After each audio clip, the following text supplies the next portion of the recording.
Alright, hey guys, Mitch here with the AudioDabbler YouTube channel, and this is a quick little, well, it's not going to be quick, probably, but this is just going to be a demo on what you can do with D1 and how you can kind of get a chiptunes type little thing going on.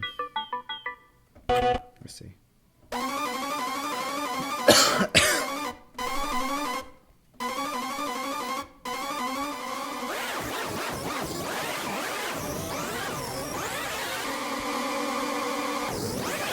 Okay, so you'll see that when I turn the delay on and I start messing with the time, it starts acting weird and you get a lot of different artifacts. But you can't modulate it inside of digital D1. It's not an option in LFO. I mean, you could MIDI learn it and you could modulate it with your hands and stuff, but why when you have a perfectly good LFO sitting here with Rozeta LFO?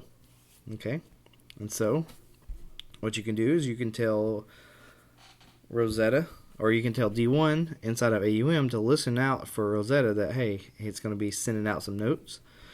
Turn the two off that I don't want, press play, and so now that and if you're not familiar with an LFO, it's a low frequency oscillator, and you can see here it's oscillating, and what it's doing is it's sending minimum value of 15, maximum value of 112. Think about a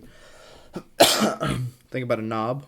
You're turning it to 15 to 112, so not all the way down or not all the way up on CC13, and it's just going back and forth in a smooth motion. Okay.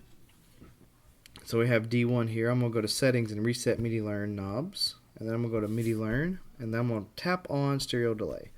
And as you can see, it is now modulating the stereo delay. So when I press a note,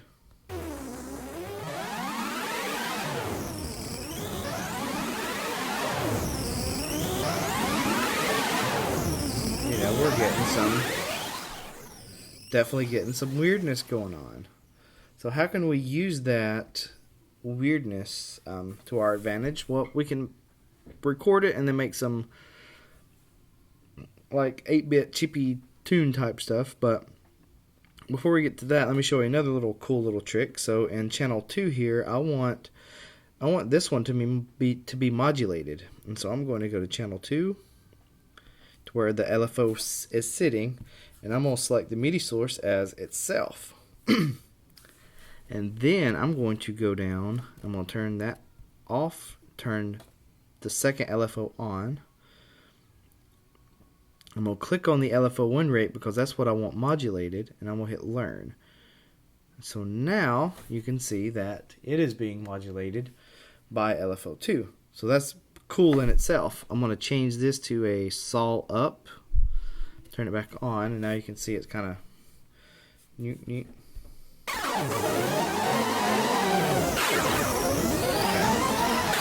And then what I can do is make that faster. I want this to be square.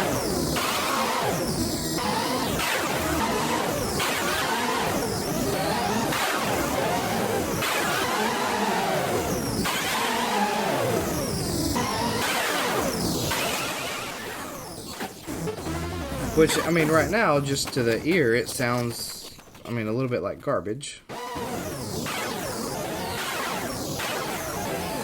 You can hear some little bit of 8-bit stuff going on, but it's pretty loud, and there's a lot of panic happening.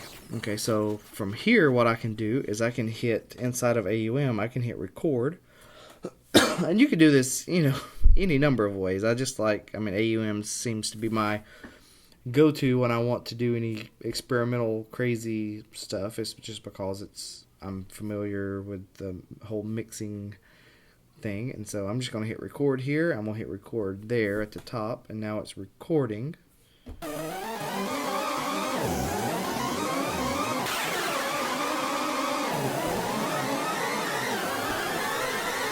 I'm just playing MIDI notes. Okay, we can go back into here and let's turn the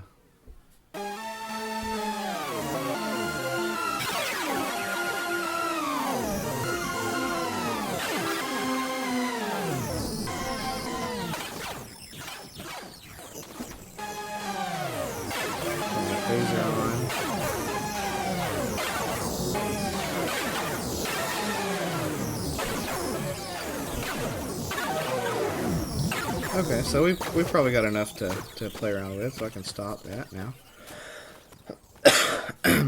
Okay, so now we've recorded that. I'm in an untitled project. And so I'm just going to go to Files, Untitled, and now here's the one that we just recorded, 49 seconds worth.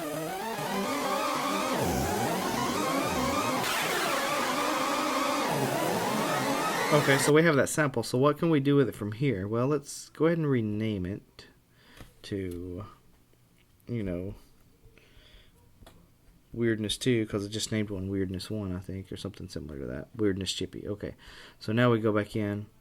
We can share it, and you could do this now from this point on. You know, this is kind of a a workflow that I know that'll work when you're messing with a digital when you're messing with the delays to get the artifacts.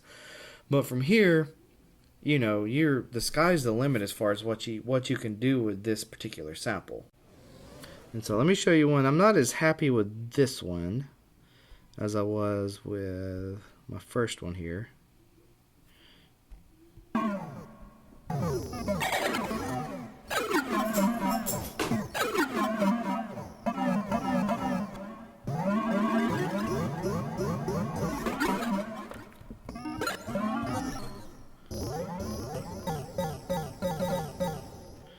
You know, and you can put other things on it if you want some delay.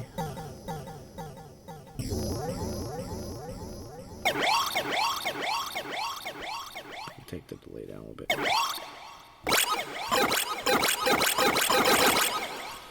Maybe take it off. Take that down.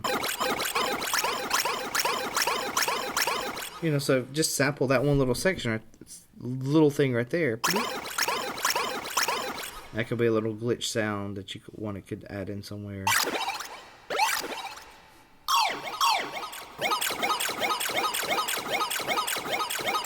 I mean, to me, that sounds like I just recorded that straight out of watching somebody play a video game.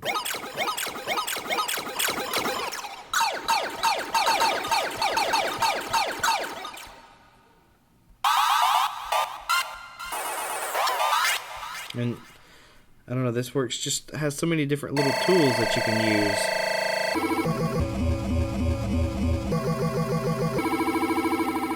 Or if you needed a phone ring.